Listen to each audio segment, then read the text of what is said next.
everybody, welcome back to Hop University Day 2. We've got Facebook on this side and TikTok on this side. We are very excited to get back into Hop University. We were on live yesterday talking all about, I guess I should start. It's Raw Feeding 2.0 Yes. is the title of our Hop University. This is Hop University number 5, I said, right? Number 4. Number 4? Whatever I said yesterday is correct. That's what hop you were on. Yesterday we talked all about how we talk about brand rotation, protein rotation. We answered a ton of questions. You guys were amazing. Tuning in yesterday, we had tons of people asking some really great questions. The questions were awesome. They were amazing. We have some follow-up information for those viewers who asked about homemade raw. But first, we have some housekeeping. We're going to talk again about our Sizzling Summer 6-pack, which is on until August 31st. We've talked a lot about the Sizzling Summer 6-pack, so I won't get too deep into it. But one of the bonuses to get an extra 1% is try a supplement. And today, we're talking all about supplementation when it comes to raw. So that's pretty awesome. It is a National Raw Feeding Month. It is Rawgust, and we are doing a giveaway, a $200 chest freezer filled with $400 worth of raw product. You could win if you come in store and complete a meal for your pet off of our Rawgust menu. Every item earns you points. Those points equal entries. 50 points is 1 entry, 75 is 2, and 100 is 5. Enter into win, ends August 31st as well. So, Rawgust, order off our menu, get your entries in, and we will be drawing a winner for the $200 chest freezer. And then Full by Nature, Big Country Raw, Primal, and Artisan are all giving away $100 worth of product that will be inside your freezer if you win. So, pretty exciting. That's pretty exciting. That's a pretty good prize pack, getting an appliance plus food. Right? Pretty amazing, pretty awesome. Can't go wrong. Cannot go wrong with that. So yeah, that was the housekeeping I think we needed to get out of the way. If anyone was here yesterday and heard us talk about a store tour, Lee and I have already planned it. Oh yes. There is going to be a Furry Friday where we do a store tour. Yes. Stay tuned. Stay tuned for that. After we ended the live, we're like, okay, and let's go to the calendar and let's pick a Furry Friday. We're gonna do this. We're very excited about the store tour. We don't have any orders or pallets coming in today, so you will not get motion sickness from us moving the pickup table around the store. But we wanted to make sure everyone knew that we have the Raw Feeding 2.0 workbook on our website. The printer actually printed today. So I have the full workbook to show you. You can get your free workbook on our website at Hop University Raw Feeding 2.0. Click the link and you'll get the PDF. We did day 1, which had a little bit of homework on the side, asking, have you tried any other raw brands? Have you tried any raw alternatives? And how often do you incorporate raw into your pet's diet? We talked about the raw brands we have, what we look for when we bring a raw brand into the store, what we look for as consumers when we're picking raw brands for our pets, and we talked about our favorite word, transparency. Transparency in a brand, which we'll probably say like 100 times today. We probably will. We definitely will say transparency 100 times. It just today. comes out. One of the biggest questions we had that we wanted to follow up with some extra information was, can I make homemade raw food for my pet? What does that look like? And we are not the experts on that, and it is very important that we feed a complete and balanced meal, and we are formulating their meals to their nutritional standards and their needs, which is why we did a little bit of extra digging. So everybody who's asking that question, Dr. Karen Becker, one of the authors of The Forever Dog, is an incredible resource. The Forever Dog is a book that we highly recommend, all about holistic nutrition, pet health, and on the Forever Dog website are recipe cards, which have been formulated to canine and feline standards. They'll tell you exactly how many grams of each meat, organ, bone, veggie, supplement needs to be in a meal for it to be balanced. We were looking at the recipe cards. They go through macronutrients, micronutrients, vitamin breakdown, protein, amino acid breakdown. They were pretty intense. Very, very, very thorough, which, I mean, if we're talking about our pet's health, being thorough is really, really important. So that's an amazing resource, is the free online recipe cards on the Forever Dog website. So I would definitely give that a look. Dr. Karen Becker also has a website called Barks and Whiskers, which has a ton of holistic resources, articles, which is super important because we want these things to be transparent. We want to know all of the deets, and we want those details to be backed by science. And she lists all of her sources. The back of the Forever Dog has tons of amazing articles and peer-reviewed sources from veterinarians, from canine and feline nutritionists. So I would definitely give the Forever Dog a read. I would check out Barks and Whiskers, and I would look at those recipe cards because they're pretty cool. They're pretty cool. Also, spoiler alert, you're probably going to cry when you read this. Yeah, so, the be book is prepared. sad. Be prepared. I had a good sob. It's So, yeah. no big. I think though that was the only question that we know of that we missed yesterday, or that we postponed to today. I am going to be better today. I'm going to be better with TikTok, or we're going to have words. Yeah. If we missed any of your questions from yesterday and you are tuning in today, don't be afraid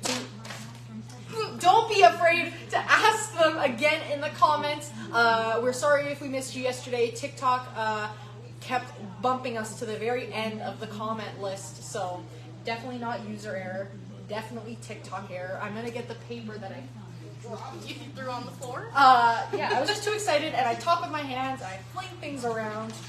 I'm just going to move over this. Today we are talking about supplementation and how important that is. We talked about, kind of teased it a little bit yesterday with all of your guys' amazing questions, teased some of those supplementation options. Wanted to start off today with talking about nutritional needs and nutritional goals, which are on the little workbook here. When we were thinking about starting a raw food diet with our pets, when we're thinking about kind of doing any new diet with our pets, or we're thinking about adding in supplements, we want to think about those nutritional needs. What do they need in their diet? We want to be thorough with what we're adding into their diet. Are we feeding a kitten or a puppy? Are we feeding an adult dog or an adult cat? Or are we feeding a senior? Life stages are super important when it comes to supplementation. I have two very young cats at home, so I don't have to worry about tackling specific issues, but I am concerned with preventing issues in later life. So with two young cats, one just turning 1 this year, the other one's 2, I'm focused on kitten and adult needs. Bailey's got older pups. Yeah, my guys are 10 and 11, so they're old. So we focus more on specific issues. We're focusing on our eyesight. We're focusing on our bones and joints, and stuff like that. So it's really, you know where your dog's at and what sort of things you want to focus on. So everyone's needs are going to be different than yours. Yeah.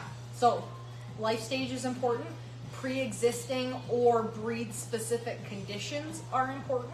So I've got 2 kitties. Kitties are very susceptible to kidney and urinary issues, so I'm ensuring that they're getting a lot of wet. I mean, if you're on Raw Feeding 2.0, the intermediate raw university class, you're already probably incorporating raw, which is moisture dense. And I have 2 domestic short hairs, so not susceptible to as many skin conditions or hair issues as a long-haired kitty, so I don't have to worry so much about that, and I obviously don't have to worry about dog issues in pre-existing conditions. I'm glad we clarified that. I'm so happy we clarified that. Bailey's got a golden, which are prone to those eyesight issues, right? Yeah, so can't think of what it's called now. You put me on the spot. I can't. So sorry. Is it glaucoma? Nope. It's something They basically get sort of like, it's almost like they start to get like a glaze on their eyes. And it basically, at the point that Sam's at, is it's just making it harder for him to see at nighttime or when it's dark. So we have installed some night lights for him. Oh, it's so cute. And we also started adding a whole bunch of antioxidants into the diet. We are adding mushrooms into the diet now. So we're gonna sort of go into depth about ways that we supplement for our pets. If you have any questions about what would be sort of appropriate to supplement for your pet, feel free to ask them in the questions. Yeah. And then we're just going to talk about why supplements in our raw food is just great in general. Yeah, needs. So pre-existing conditions like kitty conditions, like certain breeds, like golden conditions, and then history. Have we had injuries in the past, or have we had any types of conditions, like maybe we have had urinary issues previously? Those are all needs that we need to take into consideration when we're setting our nutritional goals. These are already good questions. Oh, there's already good questions. Okay, I'm going to run through the goals super fast. Yeah. When we're making goals, are we targeting something specifically? Are we targeting eye issues specifically? Are we targeting urinary things specifically? Or are our goals more about overall health? Are we having a little puppy or a little kitten and we're just focused on adding in overall health? Are we trying to improve health? Or are we trying to maintain? So these are all things that you want to think about when you're creating those goals. What are you targeting? Are you targeting something specific, something overall? And are you trying to improve something or just maintain current health? So what are their needs? What kind of goals are you going to set? And that'll be really beneficial when we get into talking about those specific supplements. Mm-hmm. We've got some questions. We've got some questions already. Let's oh my go. I'm very excited. You guys are already on point with those questions. We have a question on Facebook today. A Facebook question. Hello, Facebook viewers. Love to see it. Thanks for showing up. Thoughts on doggy CBD? So, we carry hemp oil. Yes. Which, honestly, I recommend to everyone. I think it's so fantastic. If you have a dog that has severe anxiety, if you have a dog that has epilepsy, if you have a dog that has chronic pain, that hemp oil is so fantastic. It has been, I know, a godsend for a lot of people that have dogs that have that severe anxiety or anything like that. We have some customers that use it for their dogs that have epilepsy, and it's honestly just fantastic. The one thing we do have to consider when we are doing a hemp oil or anything like that is that it is a daily thing we need to be giving them. We need to be super consistent with it. We need to make sure that we are giving it on a regular basis so that it is building up in their system, or we're not going to see those results. Yeah, which is the difference between a hemp seed oil and a CBD or THC oil, where the hemp seed oil is literally that. It's the hemp seed. So it's the oil extracted from the seed, which has benefits to it, versus a CBD or a THC, which is extracted from the flower, stem, and leaves of the cannabis plant. So CBD and THC has to be purchased from a legal dispensary in Canada anyway. Those are our laws around CBD and THC, and we want to make sure that if we are going with something from the plant, CBD or THC, that we're getting appropriate measurements for pets. Our human grade CBD and THC is going to be at levels for our blood and our bodies and our metabolism, so we want to make sure that we're getting something from a quality source, a legal source, that has testing and measurements if we go the CBD route versus the hemp seed route. Obsessive paw licking. Any thoughts on helping to fix that? So we've got a target for our pet. We have excessive paw licking. Maybe we're smelling like Cheeto paws or very like Dorito-y. Yes. Smelling paws. That the nacho cheese. Nacho cheese paws. That tends to trigger in my mind that we're probably dealing with some kind of yeast. Maybe a yeast overgrowth. We're getting it come out in the sweat glands, which they have a lot on their little paw pads. That can cause irritation, which causes the itching. We get into a cycle where we are itchy and stinky, and then we bite and we lick, and we continue the cycle of itching and licking. If we're noticing that this could be a yeast issue, I would recommend adding in a pre and probiotic, something like a goat's milk or a powdered supplement of pre and probiotic, just to populate the gut with great bacteria. Yeast overgrowth means it's overgrowing the good bacteria that's in your pet's gut. So reintroducing good bacteria will help to rebalance the gut again, yeast and good bacteria levels back to normal. There is going to be gut in your guts. There is going to be yeast in your pet's guts. A certain amount of yeast is good for the healthy functioning of the GI tract. But when we notice that overgrowth is when we get the stinky, smelly feet, the itchy, scratchy ears, maybe stinky ears even. So adding in a pre and probiotic would be the supplement that I would recommend. And goat's milk is really awesome because it can be applied topically. So not only is it a pre and probiotic, but it can also be added to the paws as a anti-inflammatory, kind of like a relief. So we are already doing goat's milk daily. Awesome. One is licking the top of the paw. Okay. That's why we're asking. So it's not the bottom, it's the top. So it could be some skin irritation. Yeah. I would say like some sort of skin therapy lotion. Mm-hmm. We have ones that are actually made by the company that we buy our hemp oil from, so they do have hemp oil in them, which is going to help if we have any pain or anything with where we're nibbling at. So I would say some sort of skin therapy lotion or something like that. We want to make sure that it is safe for dogs, that there's nothing in there that they could be licking and that might make them sick. But they might just have some irritated skin. I know that my dogs get some irritated skin in the warmer months. Yeah. So it could just be that we've got some skin irritation. You know, there's bugs outside, there's grass clippings, there's all sorts of things that they're not exposed to. Fertilizers and all the things on your grass and in the environment that maybe you don't think of because they don't irritate you, but our pets are very close to the ground and they're getting into all of the things that we're maybe not exposed to. So I would just keep an eye on the paw that they're chewing at. Maybe try some sort of lotion.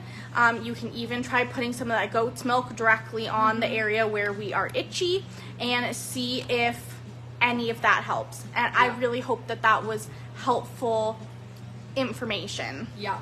We've got lots of questions coming in from TikTok. I know, I gotta do some scrolling. No, scroll. Okay. Which mushrooms are safe for dogs? Well, what an excellent overall health To boosting supplement. Our mushroom guru. Yes, I love mushrooms. Dog safe mushrooms are the mushrooms that we can eat. So if we can go to the grocery store and buy mushrooms off the shelf for our consumption, we can feed them to our pets. So not the mushrooms that are growing on your lawn, not the mushrooms that are magical, whatever that is. Those are not okay for our pets, but if we can go to the grocery store and we can buy them for ourselves, our puppers can have them. Things like cremini and white button mushrooms, which are from the same family, reishi, shiitake, portobello, lion's mane, turkey tail, oyster mushroom, enoki mushrooms.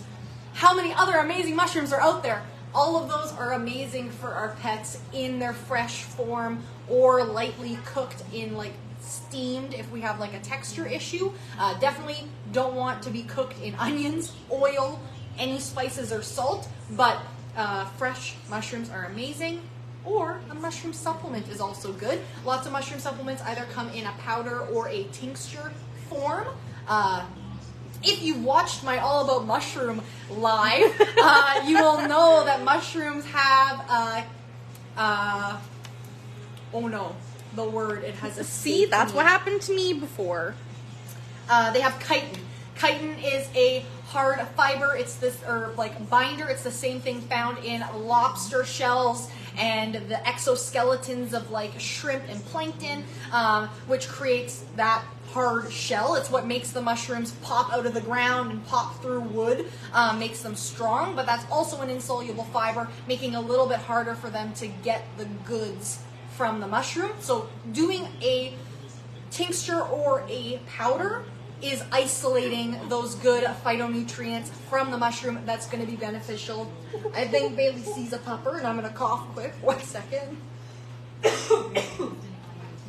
So yeah, mushrooms are amazing. Certain mushrooms have certain benefits. So turkey tail mushrooms are amazing for cancer fighting if we're trying to target anything like that. Turkey tail mushrooms are also used in I believe in Japan. They are a certified medicinal mushroom for the treatment of cancer. Lion's mane is amazing for the circulatory system and the heart.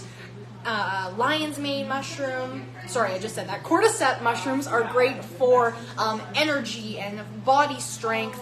And then all those other mushrooms are just really awesome for overall health. So if you're looking for a fresh mushroom, anything at the grocery store that you would buy for yourself, you could totally supplement into your pupper's diet. And there are pet safe supplements of powdered or tinctured mushrooms that you can also get. So I hope that was helpful. I don't want to ramble too much because I will get on the mushroom train and I will never get off. I'd love suggestions. My girl is 4 and she's a German Shepherd. So 4 years old, we are still quite young, not a puppy. We're an adult now, so I would definitely recommend anything that is overall health boosting. For a German Shepherd, we've got kind of a thicker, medium coat, so you might want to think about adding in an omega supplement to the diet, which is really great for cognitive health as well as skin and coat health. Omegas are an amazing way to boost the diets of all of our pups, including German Shepherds. German Shepherds tend to be quite energetic, or the ones that I've met anyway. They are very driven puppers. They love to work, they love to do things, so adding in any kind of joint supplement might be helpful as well, just keeping those joints nice and strong and healthy. Things like greenlet mussel or eggshell membrane, or the extract of the eggshell membrane. Turmeric, which is great for anti-inflammatory. Mushrooms are awesome, especially like cordyceps mushrooms, which are really good for energy, would be an excellent option as well. So any bone broth, even as just like an easy add-in, would be awesome for those puppers. Now that we're on the topic of omegas, we always recommend, one thing I wanted to make sure I mentioned as part of our Raw Feeding 2.0 is a conversation about omegas. So when we're feeding a raw diet, typically we have omegas added in. However, isolated omega oils are very, very volatile and fragile when it comes, maybe not volatile is the right word, that makes me think of like explosions, but they're very fragile to temperature change. So when we're freezing our raw food, that's a temperature change, and that can start degrading the quality and the potency of our omega oils. So adding in a isolated omega on top of a raw diet is super important. I grabbed 2 options here that we have in store. Nordic Naturals has like a little pet one and a large pet formula. Same thing, just different size packaging, so you can get through the whole thing in the time it takes before it goes bad. But adding in an omega oil is an excellent option and something that we highly recommend all of our raw fed pets incorporate into the diet, whether that's in liquid form or adding in fresh whole fish to the diet. Sardines are an awesome choice for our puppers. Herring is an amazing choice for our puppers. When we're feeding the whole fish, whether that's frozen or canned in water, no spices, no oils, it holds up to the temperature change because those omegas are still bound to the fats and proteins and compounds within the fish's body. It's not as volatile as, say, an oil, which is a very isolated omega. So if we're feeding sardines, they can be frozen, they can be canned, and they retain the omega goodness. They remain that quality or that potency because they're connected to all of the other proteins and things in the sardine or in the herring. So adding in something like that, those are a really great raw topper. I give sardines to my cat, my one kitty. Ezzy doesn't really like fishy things. Alex goes bananas for sardines, so he gets a whole sardine every once in a while. They are the ones that we have in store are quite large. They're very big sardines. They've got to be like, I don't know, like really big. I don't know if this is a measurement, but they're very big sardines. They're like 130 calories, which is half of Alex's daily dose of calories, but chopped up into little bits. Or if you can get the little canned sardines, which are quite a bit smaller, adding those in is also an awesome option. So adding in omegas, I wanted to make sure that I brought this up today during supplementation about raw feeding because it is very, very important both for cognitive health and for skin and coat health. So adding in some type of omega is a must. I also have like salmon fillets, which he gets occasionally. Gets some salmon fillets if he's, you know, feeling special or if I'm feeling fancy with his meal that day. But adding those in is a must and super important for all breeds and all species. So yeah, wanted to make sure that I had mentioned the omegas, which is part of the skin and coat category, if we're talking about the categories that I have listed on the workbook. So German Shepherd, definitely omegas, but all pups, definitely omegas. All kitties, definitely omegas. So really great question. I hope I was helpful for that question. Okay, it's going to do it again. Oh, it didn't. Oh, it didn't. Is Open Farm a baked kibble? So Open Farm is a kibble.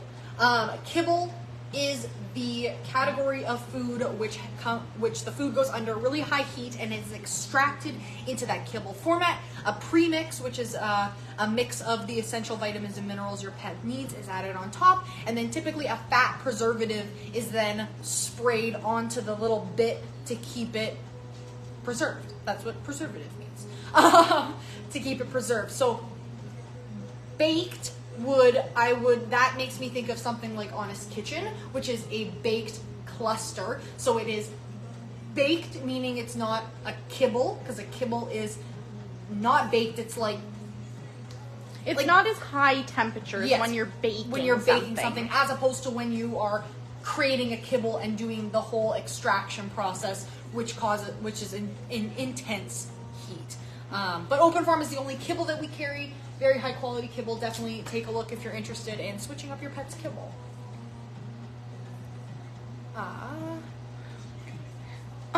It did do it. It just bumped you. That's okay. I knew it. I knew it was going to do it. Okay. I think I'm at the right spot. My sweaty fingers are sticking to the screen. I'm so sorry. That's okay.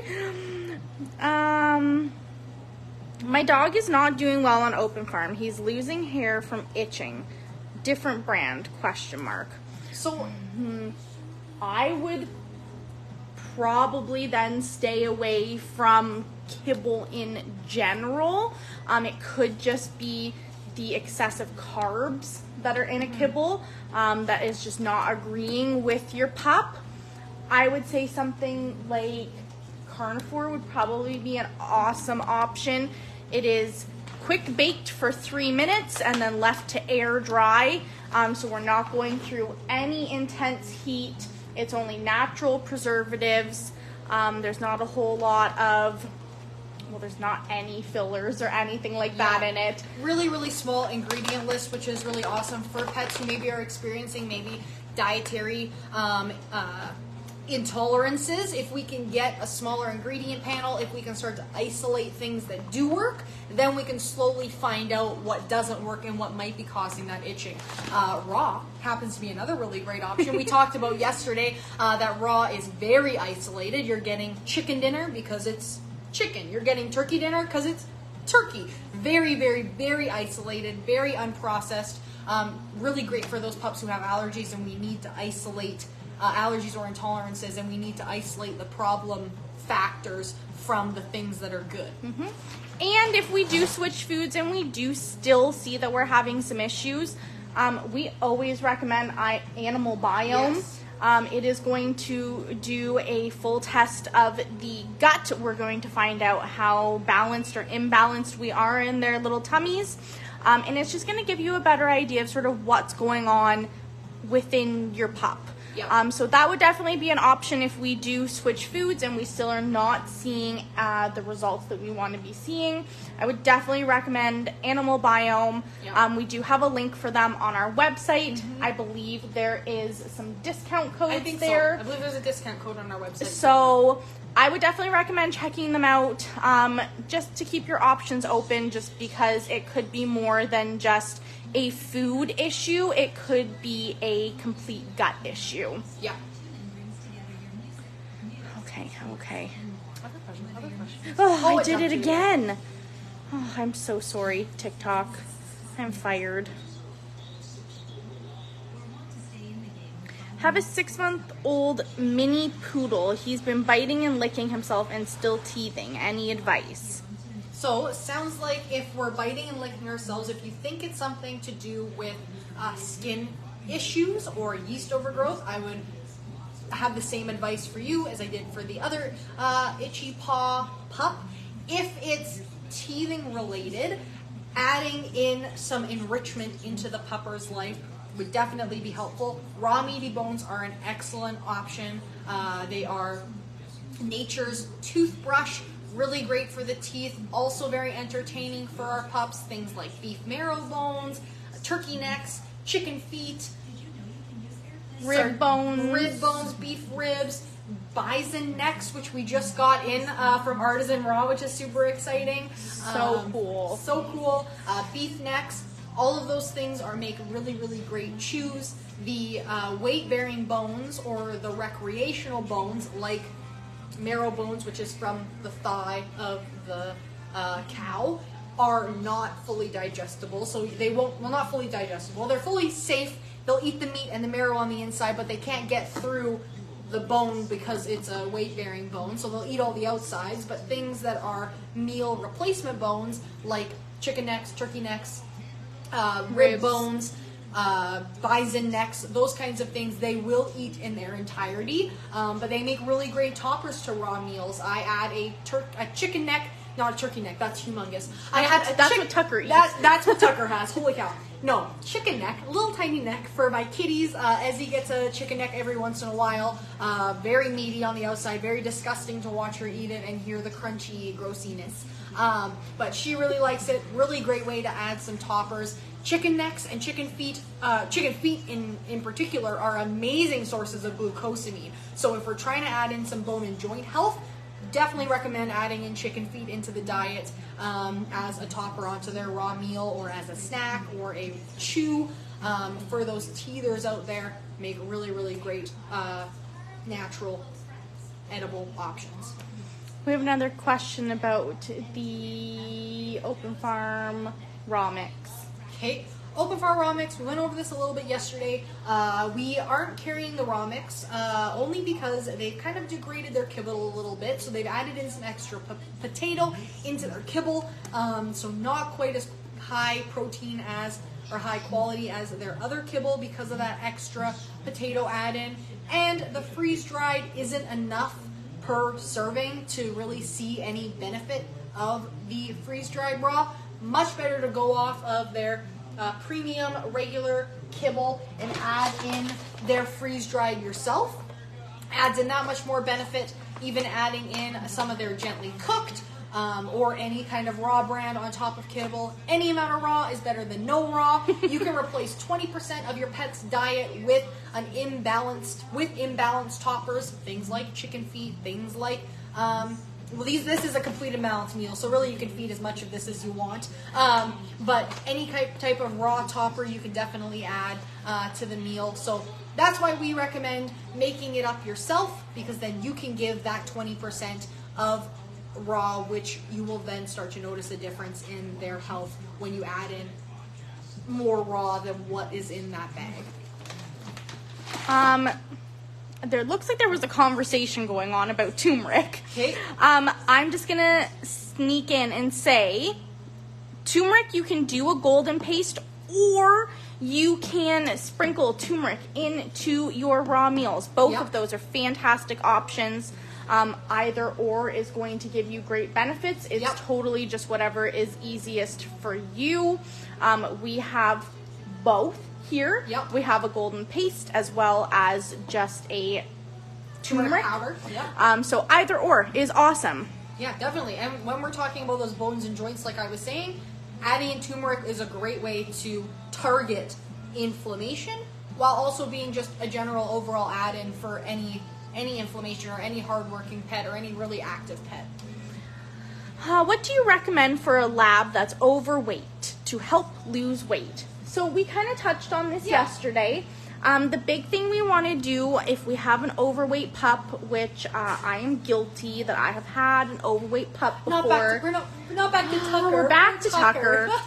Tucker was overweight. The best thing you can do for your overweight pups is really be looking at those calories that you're feeding them.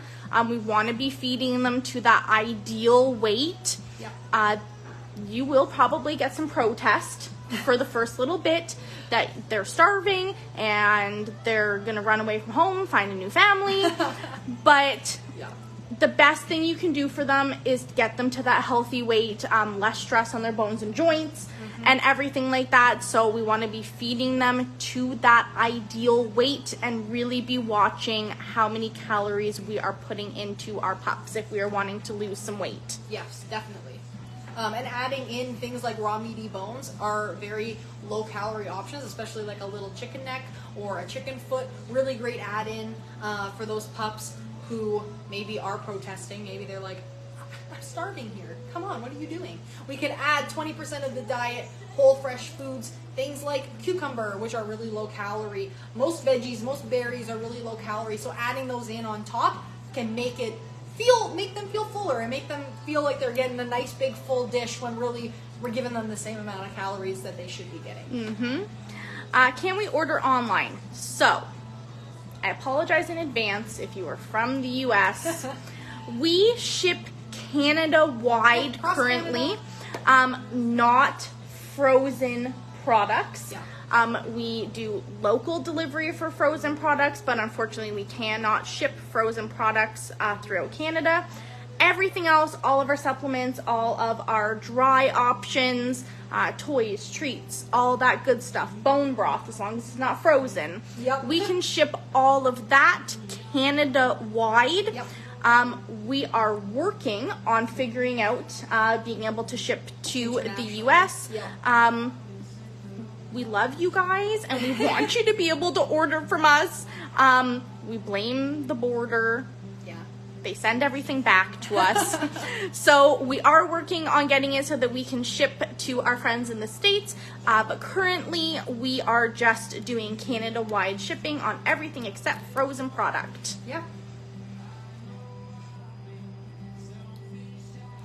What brand would you recommend for a dog for low calorie but also comes in a 30-pound bag? A 30-pound. So again, when we're talking about weight loss, we're feeding calories. So we're giving them the amount of calories they need. So every bag will have a feeding guide for your pet. If your pet should be 5 pounds, it'll tell you how many calories a 5-pound dog needs. If your pet is 105 pounds, it'll tell you how many calories a 105-pound dog needs. So it's not about finding a low-calorie food. It's about feeding the appropriate calories to the ideal weight, like Bailey was saying previously. Raw food is completely unprocessed. We're just getting the bones, meat, and organ and veggies of the animal. So feeding something like that, we're going to be feeding a lot less bulk. Like, it's going to look like a lot less volume of food because we're feeding no filler in it. We're just getting exactly what they need versus a super carby commercial kibble versus a premium low carb kibble. It's going to look, this is the same amount of food needed for a 50-pound dog. 50 pounds, right? Yes. 50-pound dog needs this much a day or this much a day. The only difference is that we have a lot more extra fillers, and so we don't need as much when we're feeding exactly what we need. So in terms of what food can I feed for lower calorie. It's about finding out how many calories your pet needs for their ideal weight and feeding to that. And don't worry so much about how much volume you're getting, as long as you're getting the appropriate nutrients in the appropriate quantity. The bulk of it isn't what's the concern there. Where are we located? We are located in Regina, Saskatchewan in Canada. Yep. Hence our unfortunate Canada-only shipping. Yeah, unfortunately, Canada-wide shipping right now. But if you are in Canada, we will definitely ship out non-frozen products to you. If you are in Regina, Saskatchewan, we are as far east as you can go off of Arcola onto Chuka Boulevard. So you can come visit us here. We do delivery throughout Regina as well for $10 in the city and in surrounding areas. So definitely give that a look. Is bone broth okay every day, every meal? Definitely, 100%. Always recommend adding in moisture into your pet's diet.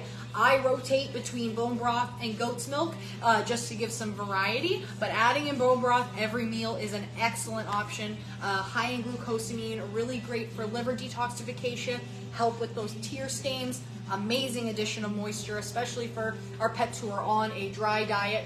Adding in extra moisture is always important. And raw food, add in that extra moisture too. I feed my cats 100% raw, but they still get added in moisture because they are kitties and their nutritional needs are extra moisture. So my goal is to continually give them moisture in their diet. So definitely go for it on the bone broth. So this one's going to be a little bit of myth busting, Lee. Okay. We have that bones cause blockages in pets. Okay, so cooked bones can cause blockages. Cooked bones can splinter, get caught up in the digestive tract, and cause really, really bad issues. We never want to give our pets cooked bones ever. Never anything off of our plate. If we're eating a chicken wing and we're like, oh, my pet can have the rest of it, 100% no, definitely not. Never a cooked bone ever. Raw bones, however, do not splinter.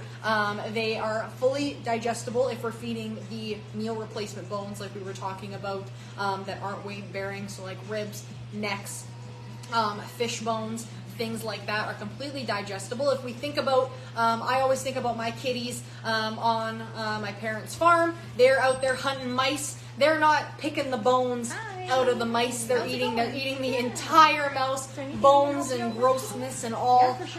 So adding in bones to our pet's diet is totally okay as long as we are not eating cooked bones. So ensure that it's raw, it's really good quality, and that's what matters. We also want to think about the size of the bone. So can definitely cause blockages if we're giving a huge pup a tiny little bone that they can swallow in one bite. Can definitely get clogged and blocked up, and they can definitely choke on something. So we want to think about a bone that's the size of our pet's head. So if we have a giant lab, probably want to be giving them a giant bone, something they cannot swallow in one bite. If we have a tiny little Yorkie, a little 5-pound Yorkie, probably a little chicken neck, it's probably the size of their head or much bigger than their head. So feeding a size appropriate, raw, uncooked bone, very, very important to avoid those blockages. Is it okay to give chicken feed every day? Definitely okay to give chicken feed every day.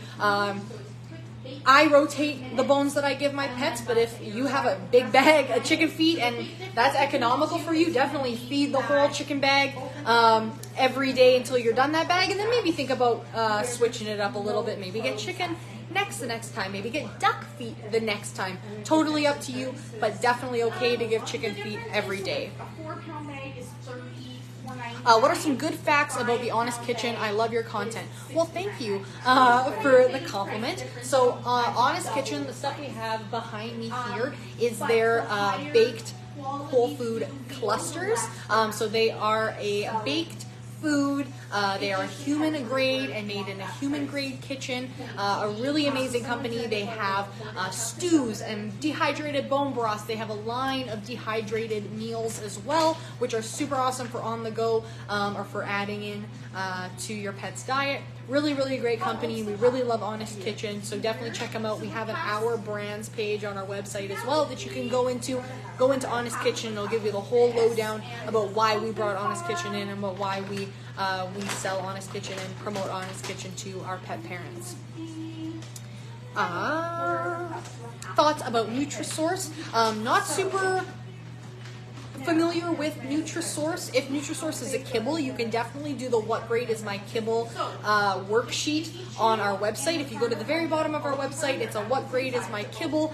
Go in there and it'll walk you through what grade your kibble is. We want to be feeding a grade A kibble. We never want to be feeding a grade F kibble. So we want a kibble that's high in protein and low in carbs, has no synthetic preservatives, no dyes or colorings, has meat as the first ingredient.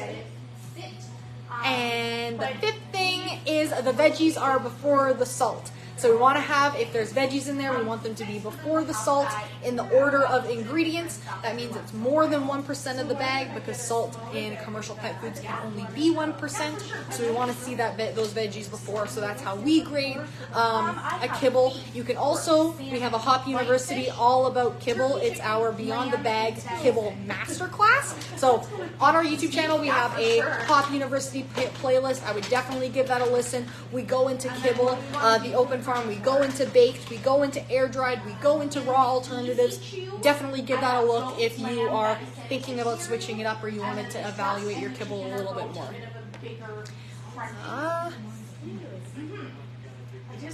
How do you feel about synthetic vitamins in raw? So I know a couple of raw brands do add in a vitamin pack into their raw meals as opposed to using natural or like whole food sources of that option.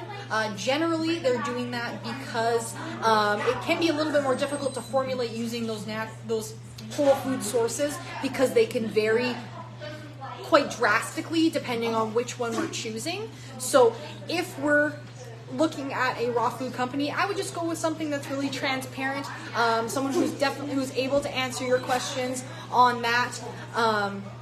So I would definitely take a look at the brand that you're choosing, making sure it's high quality, maybe reaching out to the company and asking why they're using those synthetic vitamins as opposed to the whole food sources. But that's the logic that I've been given for why we would choose a vitamin pack over the whole food option, just because we can guarantee vitamin levels in food a little bit easier to formulate, not necessarily better or worse. But if we're feeding a raw food and we want to go with that whole food route, I would do that. I wanted to show you guys, which brings up a really awesome thing. Thank you, Manda Bear, for continually keeping me on track and keeping me within my script. Nutrify and Fortify are one of those vitamin mixes. This is what I was talking about when I said that I use unbalanced meals for my kitties and I balance them myself. I use a vitamin mix that you can add into an unbalanced meal to balance it. So one of the things I use is Big Country Raw has breeder blends, and they come in giant quantities. Lucky for me, my cats have a mini fridge and a chest freezer all to themselves. Or lucky them, I guess. Lucky cats, they get 2 full-blown appliances all to themselves, so I have lots of room to buy pet food in bulk, which is a little bit more economical. Their breeder blend is meant for dogs or cats because it's unbalanced. I buy a fortifier in Big Country Raw Fortify or Nutrify in Omega Alpha, which balance out that meal for you. They are a vitamin pack designed for your pets to ensure they're getting all the vitamins and minerals that they need. Fortify is based on pet weight. So if I'm using the Fortify one, I will mix in Fortify per meal based on the size of my cat. Nutrify is based on, I believe it's in kilograms or grams of food. So if you're mixing up a big batch, you can use Nutrify to balance the weight of the food as opposed to the weight of your pet, if that makes sense. But these are the two that we carry. Fortify, Big Country Raw in their Thrive supplement line, or Omega Alpha has their Nutrify, which I also use. If I'm doing like big batches, I will mix in the Fortify, because then I can make a nice big batch of food and have it in the fridge, because I got 2 kitties, so I'll make a big enough quantity for them to have within 3 days. I use this one. We also have an Omega Alpha 20% off coupon too that expires in December. So if you're thinking about getting it in, you can get a bounce back coupon if we have any left. But we have a few left in store. So if you're coming in and you're buying some Omega Alpha, you can probably snag yourself a little coupon too for them as well. But Omega Alpha, we love the company. Really transparent, really amazing, and Big Country Raw, of course, we love as well. So definitely give those a look if you are thinking about adding in your own vitamins to Raw. Thank you, Amanda Bear, for keeping me on track and reminding me of the things that are sitting right there that I had to talk about.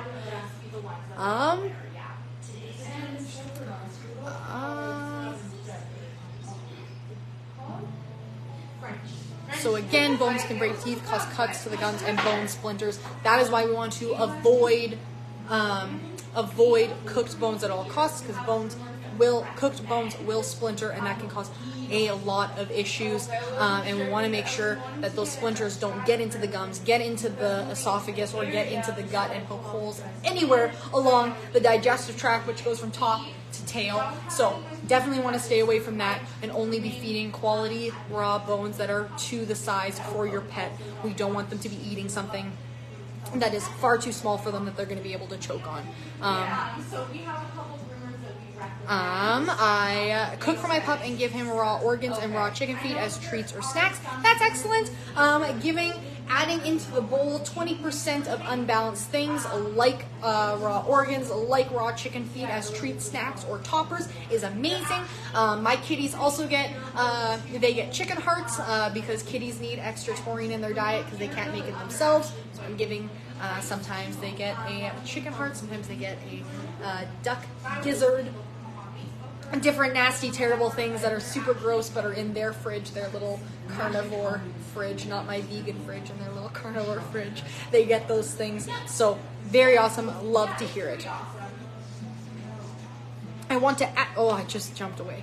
Somebody had asked, I want to add raw to my kibble, but I'm not sure where to start. So adding raw can definitely be done to kibble. We can feed any amount that we're able to. Any bit of raw is better than no raw. If we're feeding a balanced raw, it can be any portion of the meal. So I would start really slow. Feeding a highly processed diet and going to something unprocessed is going to be a really big transition. Like us or like me eating a McDonald's every single day and then someone hands me a stalk of celery or a head of cabbage and asks me to eat that. If I go cold turkey onto the cabbage, I'm definitely going to experience some stomach upset. 1 second. Bailey's not here to give my vocal cords a break.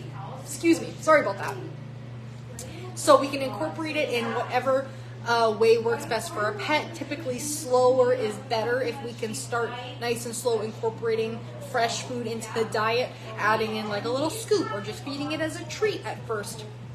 Then slowly working away, doing 3/4 kibble, 1/4 raw, half and half, 3/4 raw, 1/4 kibble, and then fully raw. Or if we just want to incorporate a little bit, stop at the transition wherever you stop. If you just want to do 1/4 raw and 3/4 kibble, you can stop there and just mix it in as much as you want. If you just want to add it as treats, just start adding little by little. Raw tends to be really smelly and really delicious to our pets, so typically there isn't a worry that they're not going to want to eat it. It's just about getting their gut ready to process or to digest the very unprocessed style of food. So where to start? Just start slow. Start with something really little. Maybe start with like a raw meaty bone or a sardine or even like a meat organ blend, something very little that you can just start to slowly incorporate and then build yourself up. It's a lifestyle change for the human as well to start thawing things and having them in the fridge and making sure we're using them within the period of time that's safe, that's food safe. Check out our Raw Feeding 101 video if you want to learn more about that. But it's definitely a lifestyle change for you as the human as well. So take it slow, do a little by little, and then find out your comfort level and what your pup and you are liking. So definitely Hope that helps you there. I'm gonna scroll all the way back up because it shot me all the way back down. Where were we here? I would like to start adding raw meat and fruits and vegetables. So that's awesome. Definitely just start adding those in little bits. Again, fruits, veggies, and unbalanced raw can be 20% of the diet. As long as we're feeding 80% balanced daily, we can switch up that 20% with any unbalanced toppers like fruits and veggies, like just raw meat, or like chicken hearts or chicken feet or duck gizzards or duck feet or necks. Any nasties like that we can add on top in a 20% quantity without worrying about vitamin and mineral deficiencies, as long as we're feeding 80% of some sort of balanced, whether that's a balanced dry or a balanced raw or a balanced in between. Definitely start adding those things in. Is open farm freeze-dried raw as nutritious as pure raw? So open farm freeze-dried raw undergoes a little bit of processing, so we're stepping away from an unprocessed and we're processing a little bit, but it still has all the bone, meat, and organ that is so important for our pets. It is freeze-dried, so now we're feeding a very, very, very dry food. We need to be rehydrating freeze-dried when we're feeding it to our pets. They need that moisture in their diet. They need about 70% moisture coming from their diet. This is basically zero moisture because that freeze-drying process takes away all of that moisture, which is what preserves it, right? So we want to make sure that we're adding in that moisture. Unprocessed, frozen, raw has all of that moisture in it because it is unprocessed, but we want to make sure that we're adding back in that moisture to our raw alternatives, just so we're giving our pets all the moisture that they need, that they would expect from their diet, that maybe they're not, that maybe the alternatives like freeze drying or dehydrating don't have.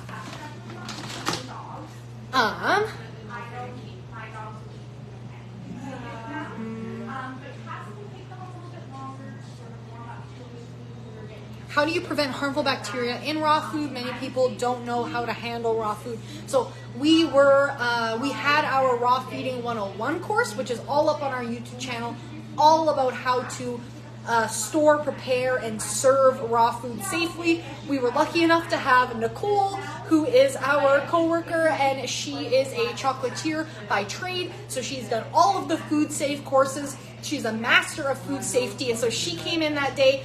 She was in that day, and she did the whole food safe presentation. So she went into how to store, how to make sure that we're serving properly, and how to avoid cross contamination. It's the same thing with our raw meat. Not mine, I don't have that at my house, but for those who are feeding or eating meat in their diet and they're bringing home raw chicken breast, it's the same thing. We're not gonna chop up our chicken breast on the same cutting board with the same knife that we're chopping up our salad. That's cross-contamination. That's very harmful. We're not going to be feeding or touching the raw food with our hands and then going into a chip bag and eating, right? So we have to consider that raw meat is raw meat, and we have to be safe when we're handling it. What a lot of pet parents don't know is that kibble also harbors bacteria, and we have to be very careful when we're feeding kibble to our pets as well. We don't want to be scooping out the kibble with our hands and dumping it in the bowl and then going for our hamburger and holding it with our hands again. That's also cross-contamination, and that can be very harmful to you and your pets as well. So not only is the handling important, storage is important. Raw food should be kept in the fridge, is good for about 3-ish days in the fridge, and then we need to be serving it appropriately. So we don't want to serve kibble, dry, raw, cooked, anything. We don't want to serve it in plastic. Plastic is super porous, harbors bacteria, very difficult to get clean after that, as it is so porous that it just sucks in all the nasties. So we want to be feeding in a stainless steel or glass dish, which is much less porous, much safer. So if you want the full lowdown on how to handle raw food, I would definitely go take a look at that video on Raw Feeding 101 on our YouTube channel, which goes into how to serve, prepare, and store raw food, because it's very important. Is there a guide to calories for ideal weight? So we do have a booklet in the back with pound of dog and calories needed. So you can find that calculation online as well for how many calories they need. But as a shortcut, generally the sides of bags have feeding instructions which go by weight. We'll choose the ideal weight instead of the current weight and then feed to that. So if the bag says that a 5-pound dog should be eating half a cup of food, I don't know if that is at all correct. If a 10-pound dog is supposed to eat half a cup of food and your dog is 12 pounds but you want him 10 pounds, feed the half a cup of food. We want to feed to the ideal weight. So hopefully that was helpful. I want to mix open farm kibble and raw. How do I calculate the proper amounts per portion?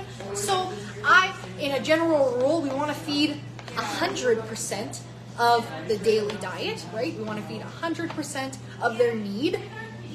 In short, do 50% of what Open Farm suggests and do 50% of what your raw brand suggests to give you 100% of their total daily needs. Doesn't have to be 50-50, can be 25-75, can be 1/3, 2/3. Basically, if the Open Farm bag says 1 cup of food, chop it in half, now they get half a cup. If Bold by Nature says 1 patty, cut it in half, now you're feeding half a patty, you're feeding 50% raw, 50% kibble, that's 100%. That's a much easier way to do it. You can definitely do it by calorie. That's what I do. I did a calorie calculator for my kitties, and I now know how many calories that they need. I have I'm much too intense when it comes to my cat's food, hence why they have their own mini fridge and their own freezer. They also have their own food Excel spreadsheet, so I know how many calories per gram of each food and each topper. I can punch in how much they need, and it'll spit out to me how many grams of food, how many milliliters of topper, and how many teaspoons of supplement they need. But an easier way to do it is just to go, what's the feeding protocol for each brand? Do the portion sizes half and half, 3/4, 1/4, and then add it together and you've got 100%. I hope that was helpful.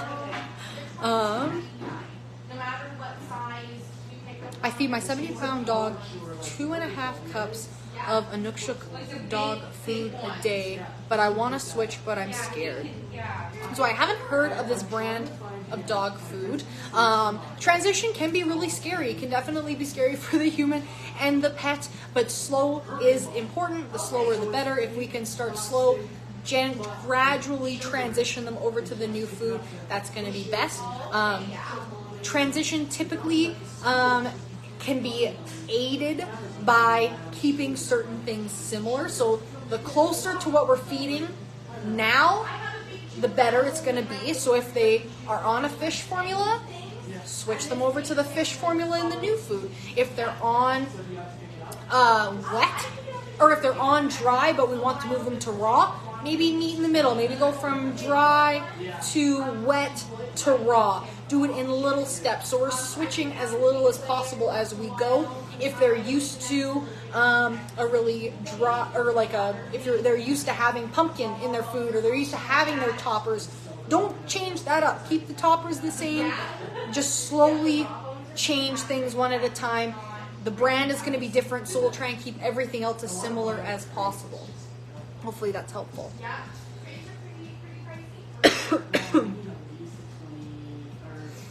What's a good food for weight gain to maintain the same weight? So again, when we're talking about weight gain, weight loss, maintaining weight, we want to feed to the ideal. So if we're trying to gain weight, say we're a 6-pound Yorkie and we want to be a 10-pound Yorkie, we feed up, or sorry, if we're a 6-pound Yorkie and we want to be an 8-pound Yorkie, we'll feed up to that 8-pound mark, because that's how many calories that they should be having throughout the day to be that ideal weight. So that's what I would recommend. 1 second. Bailey's not here to give me a break, and I left my water bottle at the front. Bear with me, people. Very sorry.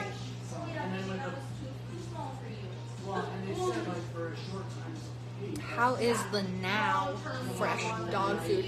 Not familiar with that brand either, but you can definitely, a transparent company, word of the day, transparency. You can definitely reach out to that company, ask them questions. If they're transparent and they are backing their food, they will answer your questions for you. We want them to be high quality. Raw food should be high quality, should be traceable, so they should be able to tell you where they're getting their food from and where they're manufacturing it, and they should have a full detail of when and how they do their testing and their formulation. So transparency, they should be able to answer all those questions for you, and you should feel comfortable that you have all of the answers as well before you feed something to your pet. How often do you recommend adding in goat's milk or chicken feed, etc.? So this goes back to our supplementation needs. So do we need added chicken feed? Are we a senior pet? Are we prone to joint issues and we need that extra glucosamine? Then I would say regularly. Do we need goat's milk? Are we seeing digestive issues? Are we a younger pup we're trying to fill that gut with good bacteria? Then maybe they need it regularly, and that should be a goal. If we don't have goals associated with the benefits of goat milk or the benefits of chicken feed, then really you can add them in whenever you want. Just about rotating through the things that your pet likes that you want to give. If we don't have a specific need, then we're just talking about overall health, and in that sense we can give it however often we want, however often your pup wants. Maybe your pup is a fiend for chicken feed and wants them every single day. Well, so be it. Then I guess they get chicken feed every day. But you can definitely switch it up. Maybe feed duck feet. Maybe go with like a beef hoof. I don't know. Try out different things if you can.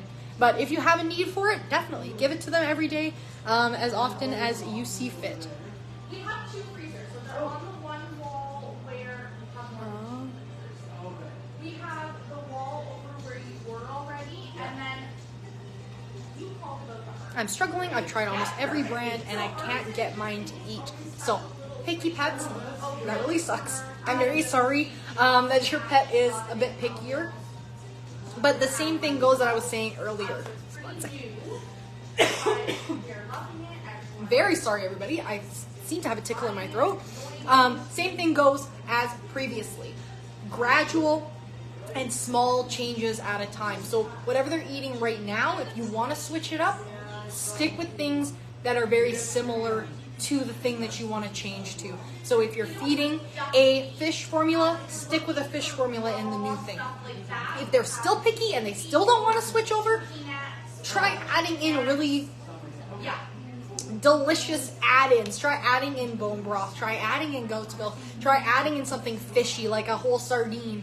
The smellier the better. Our pets have very intense olfactory capabilities. They have very good noses, so if we can give them something smelly, that can often be very enticing. So try adding in something like that. Maybe add in a stew, maybe change the temperature a little bit, warm up the bone broth slightly, or have the raw food at a little closer to room temperature, not just straight out of the freezer or straight out of the fridge.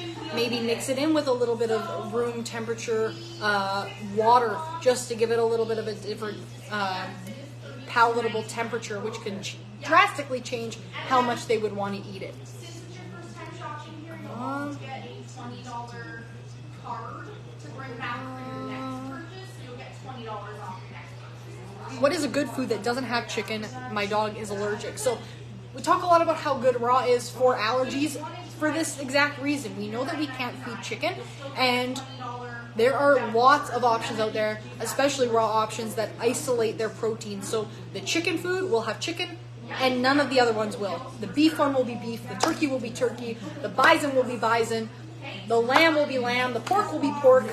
We can isolate very easily in those raw options, which sometimes isn't the case in dry options. I'm not going to name names, but we try and get off of chicken and we go, oh, a lamb and rice formula. Excellent. That's a lamb food. We start to look in the ingredient list and we've got chicken fat or chicken byproduct meal. And all of a sudden we're not feeding a lamb food anymore. We're feeding rice with some lamb and preserved with chicken. So it can be very deceptive. The pet food industry is a very deceptive industry, which is why we talk about transparency all the time, because we want our companies to be more transparent than they're being. Open Farm is an awesome kibble option that's super transparent. Their chicken and turkey recipe is the recipe with chicken in it. You can do beef, you can do pork, you can do salmon, whitefish, venison, lamb. Those ones don't have chicken in them. So you have options to work through if you're having allergies. Same with beef, if we have beef allergies. That's the beef formula, that has beef in it. We have other options that we can rotate through because we know that it sucks when we have a pet who has allergies and then we feel like we're not able to, then we're stuck on the lamb and rice food and they don't get any rotation of different things.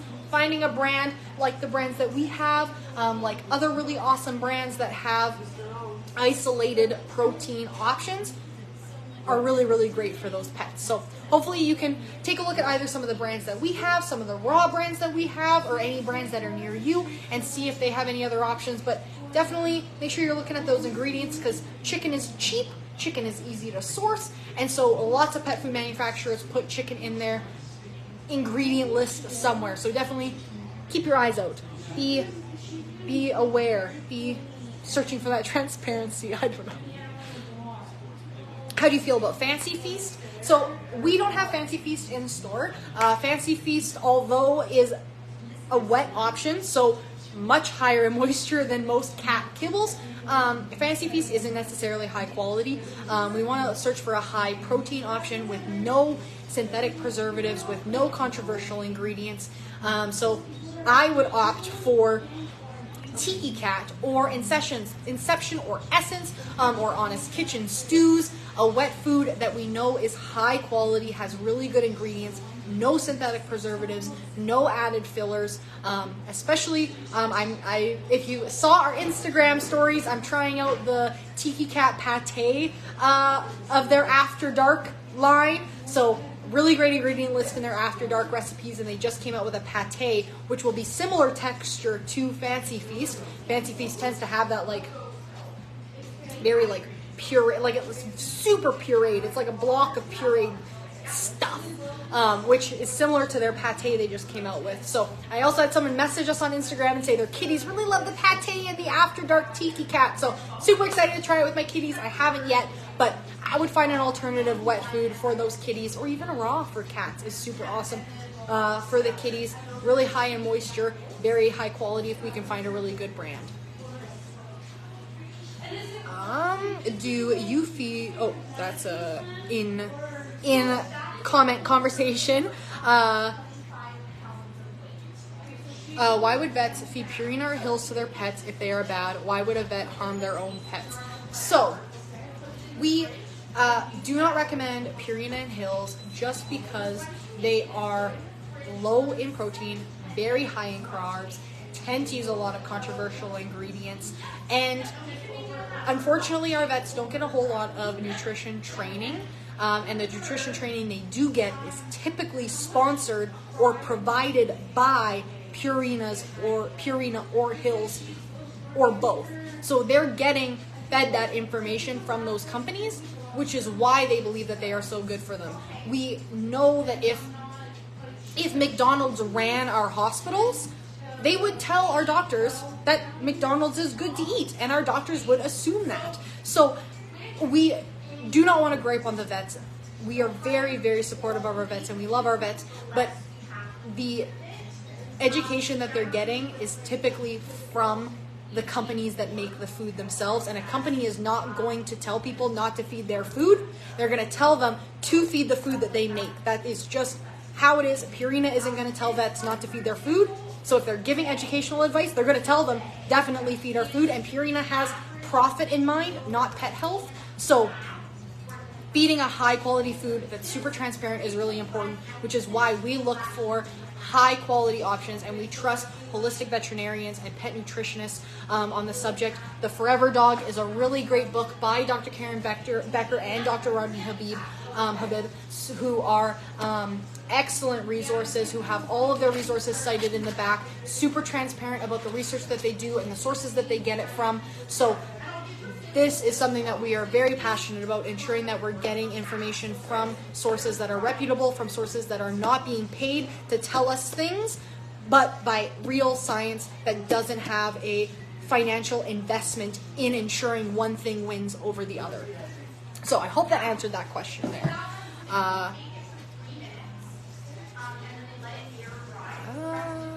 how is the Now Fresh dog food? So I have a lot of Now Fresh dog food questions. I'm not very familiar with Now Fresh dog food, but I would definitely look into it a little bit further. Sorry that I don't know anything else about that.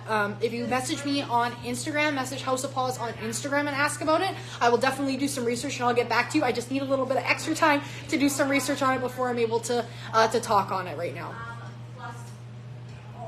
What are the jars on the top of the shelf supposed to represent? So the two that I showed are a commercial kibble versus open farm, showing the amount of filler that's in pet food. Both of these are for a 50-pound dog. You're feeding a lot more of the commercial brand than you are open farm because you're getting more, or you're getting the same amount with less bulk because you're getting less filler.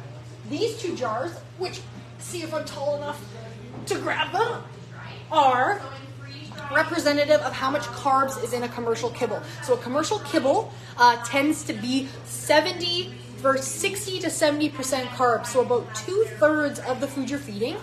Hence why it looks like so much extra bulk is carbs. Is not biologically necessary for our pets, therefore it turns into sugar. Sugar feeds disease. So if we're feeding a commercial kibble, we're feeding about 2/3 of it is going to be carbs, which is going to be sugar, which is unnecessary in the diet.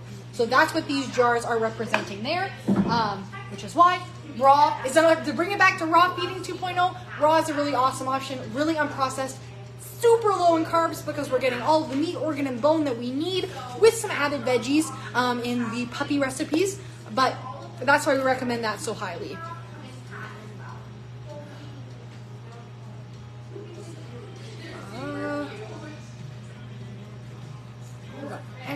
Do not jump me to the bottom, TikTok, please. What are some good toppers beside open farm? I feed my dogs open farm, but they get tired of it. So, really great toppers.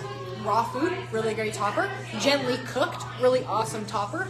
Freeze-dried raw. Dehydrated raw.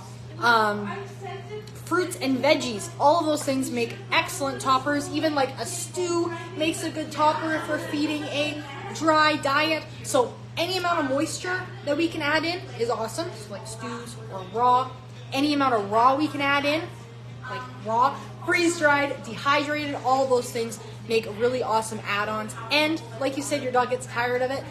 I would get tired too if I ate the same thing every single day of my life and never got anything different. So adding in that variety is both important because variety is the spice of life. All those different things give all different types of nutrients. Like I said yesterday, I can't eat a grape. I can't eat grapes for the rest of my life because I will get deficient in certain nutrients. Same with our pets. They can't eat the same thing every day. They need to have things mixed up. You need a plethora of different things to keep yourself in good health. I just got a recall alert for Darwin's today. I did see that as well. We got that alert.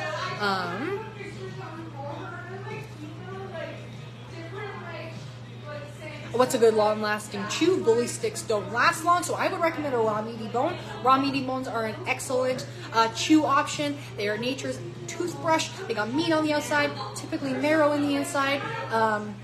They tend to like it super stinky,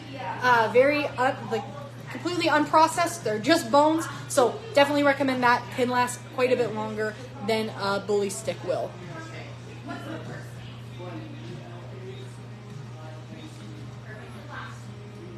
What brand of raw that is good for kitten 18 weeks old? So, all the raw brands that we carry, and typically all raw brands will be complete for all life stages. The amount of food we feed will be different. So your 18-week-old kitten will need to eat quite a bit more food than an adult cat because they are growing. They need all that extra nutrients to keep their bodies happy and healthy. So I would go and make sure that the raw brand that you're feeding is high quality. The general things that we look for in day one. We talked about what we look for in a raw food brand. We want to make sure all of those things are present, that it's high quality, it's transparent, they have good sourcing, they are telling you everything that's on the outside. Everything on the outside of the box tells you what's in the inside of the box, and they are very transparent about their testing and how they formulate their foods. And then we want to consider that I have a kitten, so we want to make sure that we're able to feed enough food from that brand. Maybe you can find a brand that sells larger quantities of food, so you're not going to the store every week buying more food for a kitten who's eating. I think, never mind, don't quote me on the numbers. Definitely look that up. Work with your vet on how many calories your 18-week-old kitty should be eating so that you're getting the right amount for their growing bodies. Something frozen may last longer. Very true. Thank you, Manda Bear, for the bully sticks don't last quite as long question. You can do like an enrichment tray that's frozen. Freezing is an awesome option. Chicken feet, maybe raw, doesn't, or maybe thawed, doesn't last as long. Feed it frozen. If your pupper goes for frozen things, give it a go. My kitties do not like frozen stuff.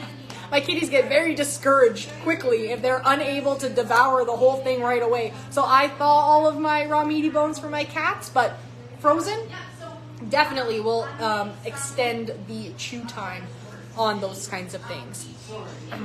What's a brand good for a Sphinx cat? So regardless of the breed, we want to be feeding our kitties a species appropriate diet. They are obligate carnivores. They need meat to survive. Any raw food brand is going to be good. Any raw food brand that is complete for felines is going to be awesome. We don't need to worry that you have a domestic short hair or a Sphinx or a ragdoll or I'm blanking on names already. Doesn't matter what breed your cat is, as long as you're getting a feline-specific formula, you can feed that to your kitty. Same with dog food. You have a Lab, you have a Yorkie, you have a Rottie, you've got a Newfoundlander. Doesn't matter. We need a canine-formulated food. The only thing that might matter is the size and the portions. Most kitties are about the same size, so we don't really have to worry too much about making sure our portion sizing and our packaging is right, but a Yorkie will need a lot less food than a Newfoundlander, so we want to make sure that the raw brand we're feeding is portioned enough so that what we're thawing we're going to be able to use in 3 days. We talked about that yesterday, so if you want some more information, definitely go take a look. I'm going to keep scrolling through the questions here. Don't you guys have a Score My Kibble quiz? We definitely do on our website. What grade is my kibble? At the bottom of my website brings you up a PDF which walks you through how to grade your own kibble. I try to give him a frozen Kong and he just waits till it thaws to eat it. Yep, I feel that. I try and give my kitties a frozen chicken necks and frozen sardines and they're like, not eating it. I wait, I put it back in the fridge, I wait till it thaws, I give it back, and it's like the best thing that they've ever seen. So I feel your pain. Sometimes you just gotta find what works. I was told the phosphorus and calcium ratio in raw is dangerous. So I actually did some research on this. We had a customer come in and their vet had said that the phosphorus levels in raw because of the bone is too high. The research that I did debunked that. I went through the renal.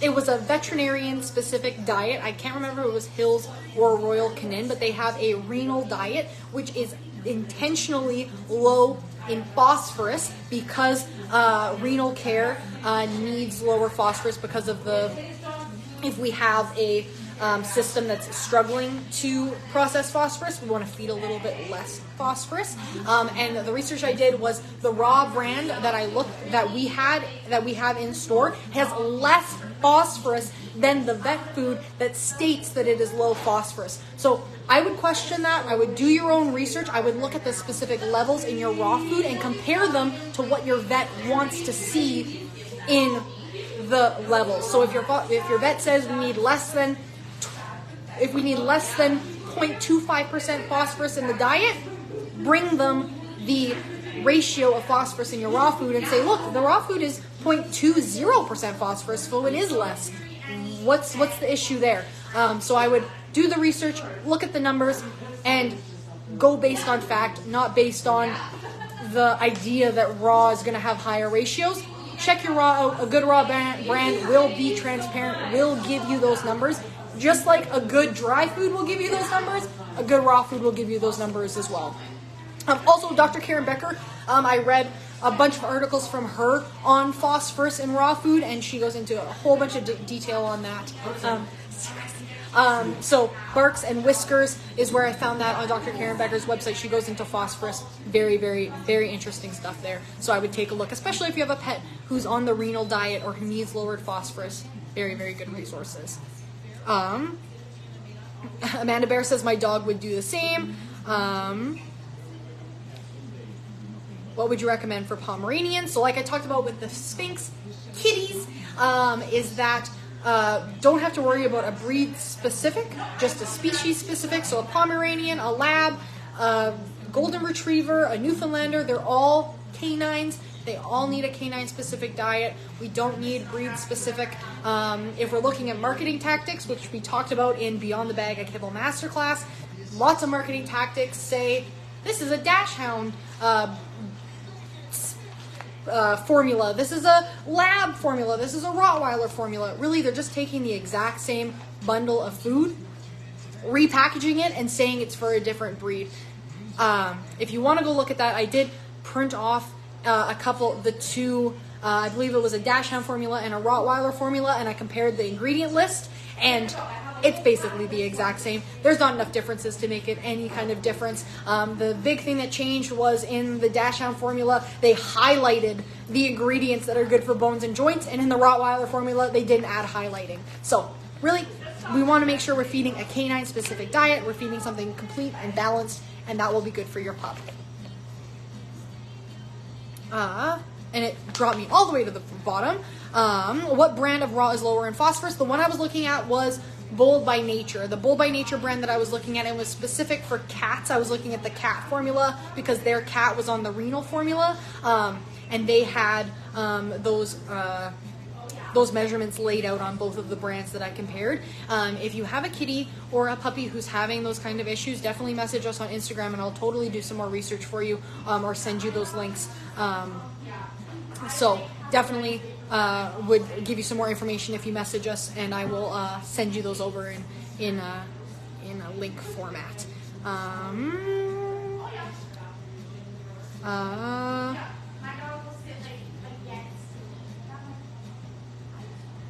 Can you explain the bacteria thing with raw and how there's no scientific benefit? That confuses me. So bacteria thing with raw, raw food has a raw pet food, the brands that we bring in have a zero tolerance for bacteria in their food.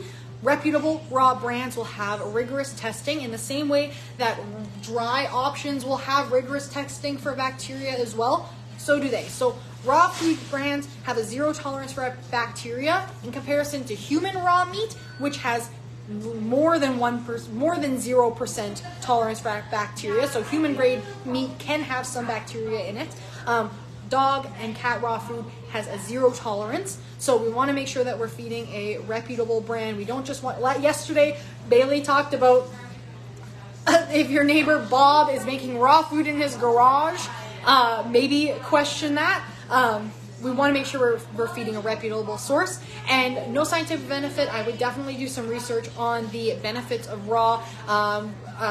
We always talk about, 100 times today I've talked about Dr. Karen Becker, who's a holistic veterinarian, talks about the benefits of raw diet. The Forever Dog book has a lot of resources in the back, has those scientific articles and peer-reviewed journals that she pulls from, and Rodney Habib pull from in their book, The Forever Dog. So I would take a look at those things. We want to make sure that we're doing our research from reputable peer-reviewed articles, not just from Google searches. We want to make sure that we're looking at science and the peer-reviewed research that's been done.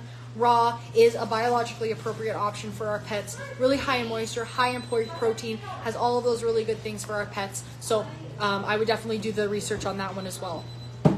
Can you advise on Farmina kibble? My local pet store recommends it. So Farmina, I have heard of Farmina, and we've done a little bit of research on it, but not enough to really comment. I would do the what grade is my kibble grade on the bottom of our website to look into it to see how it grades, because we want to feed an A grade kibble, definitely not an F grade kibble. So I would do that research there as well.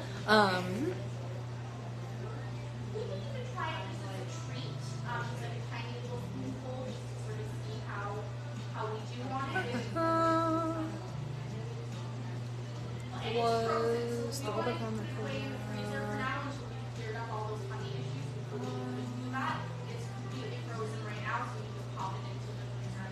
all raw meat has a potential for bacteria if handled improperly. just like everything has a potential for bacteria, all kibble has a potential for bacteria. Everything can get bacteria in it, everything can rot, everything is susceptible to cross-contamination. Everything can be susceptible to bacteria. Even the food that we eat, I wouldn't eat a 10-day-old apple that's molding on my kitchen counter in the same way that I wouldn't eat a raw chicken breast off of the grocery store shelf.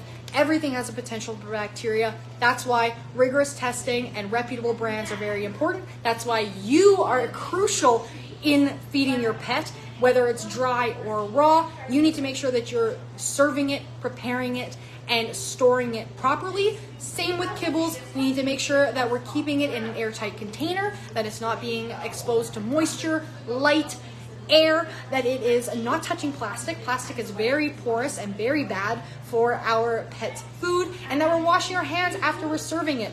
Even kibble has bacteria in it, and that bacteria can be cross-contaminated. So all food has a potential. It's about the testing and ensuring that what we are selling and giving to our pets has been tested for bacteria, and that's come up as 0.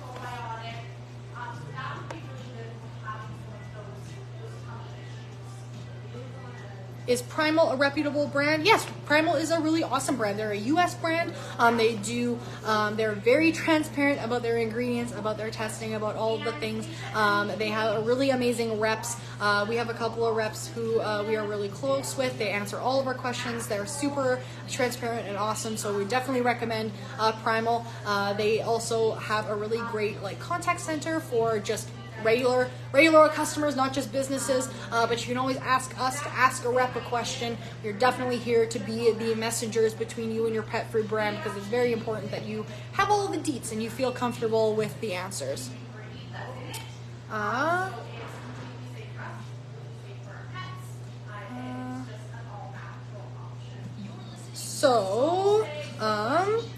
I believe, what are some whole food supplements for joints other than glucosamine? So other whole foods, so glucosamine is that specific protein that's important, or that specific amino acid that's important. We've been live for an hour and a half, so I'm going to cut us off here in a couple of questions. My voice is definitely degrading very slowly with this live. But other sources of glucosamine are greenlet mussel, chicken feet, bone broth. If you don't just want to go for a supplement of glucosamine, the pure glucosamine, you can definitely feed things like chicken feet, bone broth, greenlet mussel. Those are all really great sources of bone and joint health for your pets. A couple more questions here.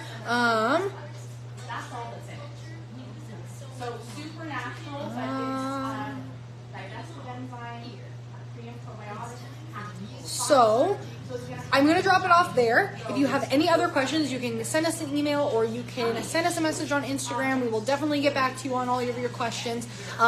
We've been live for a while now, and I just want to recap what we've done today. So today was all about supplementation. We talked about homemade raw, doing your research, making sure you're feeding a complete and balanced diet. We went over the importance of omegas in your... Where's the front of the packaging? We talked about the importance of adding in omegas to your pet's diet, especially a raw diet. And then we talked about ensuring that if you're feeding any type of unbalanced raw food, that we're adding in some sort of nutrifying supplement, some sort of vitamin that's going to balance it out for you. And then we talked about nutritional needs and nutritional goals. Want to make sure that we are thinking about our pet if they have nutritional needs, like maybe they're a kitten, or maybe they're a puppy, or maybe they're a senior, maybe they have pre-existing conditions or pre-existing injuries. Want to keep those in mind when we're setting nutritional goals and what we're supplementing with and what we're adding in. So want to make sure that we are doing our due diligence there and thinking about what our pet has in mind. And we talked about different categories of supplements. So with your questions, you guys was very awesome today. Always love the questions. We talked about digestive supplements today. We talked about immunity with digestive with goat's milk and pre-probiotics. We talked about immunity with those mushrooms. We talked about skin and coat with the omegas. We talked about yeast, again, with pre and probiotics. maybe something on the outside is topical. We talked about bones and joints, things like glucosamine and turmeric, greenlit mussel, chicken feet, bone broth, and we talked about organs. Bailey talked about eyesight with her golden and making sure that they're getting a lot of antioxidants. We talked about heart health with different types of mushrooms. We talked about pancreas issues with those renal diets and making sure that we're getting the appropriate amount of vitamins. So we talked about a lot of different things, supplements and their benefits. Hopefully I didn't talk too fast and you guys were able to jot some things down, but we will be back tomorrow at 2 p.m. to talk about, I'll give you a sneak peek, to talk about recipes and getting creative in your pet's raw bowl. We've talked now about rotating brands, rotating proteins. Today we talked about add-ins and supplements, and then tomorrow we'll get into how to make that bowl fun and creative, maybe some recipes, maybe some frozen treats we can add in, or supplemental treats we can make ourselves at home. So tune back in tomorrow. Thank you guys so much for spending a Thursday afternoon with me and asking all of your amazing questions. Again, this will be uploaded onto YouTube, so you can watch it at your convenience. So thank you everybody for tuning in. I hope you had a great time, and we will see you again tomorrow at 2. Have a great day, everyone.